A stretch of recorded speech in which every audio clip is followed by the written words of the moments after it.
Well, I think those two questions are actually aligned because Libya being on the African continent and a very important conflict for the United States and Morocco to help solve together. Our perspectives very much align on this. We want to see all foreign forces leave the country as soon as possible. We want to see all support for proxies and military intervention and militias end. We want to see elections that produce a government that is truly representative of all the Libyan people, so that that government can then conclude its own agreements with countries over what kind of security cooperation it would like to have or not. And so we will continue to work together, working and using our leverage with all the different actors to make sure that there are no spoilers to this process, and to then build upon the results of the election and the departure of military forces.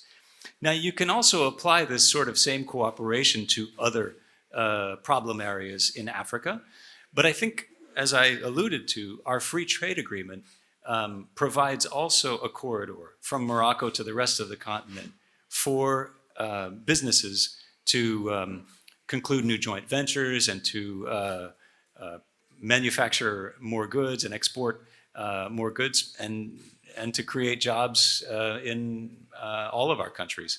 So I think those are the perspectives that we're looking at with Morocco. I'm sorry that I cannot respond in Arabic, but inshallah someday I will be able to.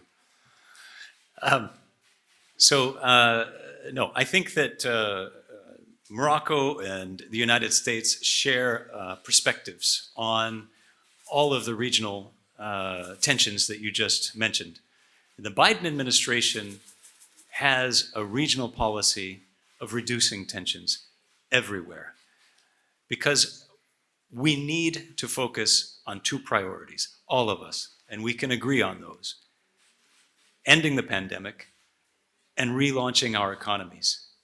To do that, we need to reduce tension everywhere, whether it's with Algeria, whether it's with Spain, whether it's in Libya, and we are working together to do that. Our perspectives are very much aligned in this area, and you see us, and me personally, here in the region, talking with all of our partners about these objectives. Thank you for the question. There is no change in the US position. Where you may see a change is in the level of energy and emphasis we are putting on helping the UN process to really produce results.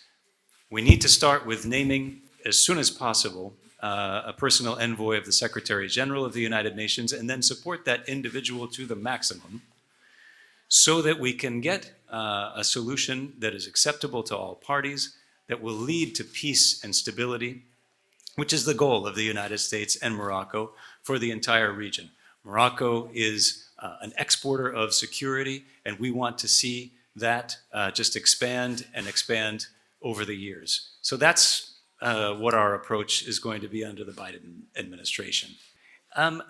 I think that what we're seeing now is just a fantastic age of these normalization agreements with Israel, including by Morocco, that are going to give the future generations much more hope and much more of a foundation to build upon. Because when there's contact between people, there's more understanding. There are more ways of solving problems as they arise. There's more influence to target and fix problems that we all agree need to be addressed, such as the situation of the Palestinians.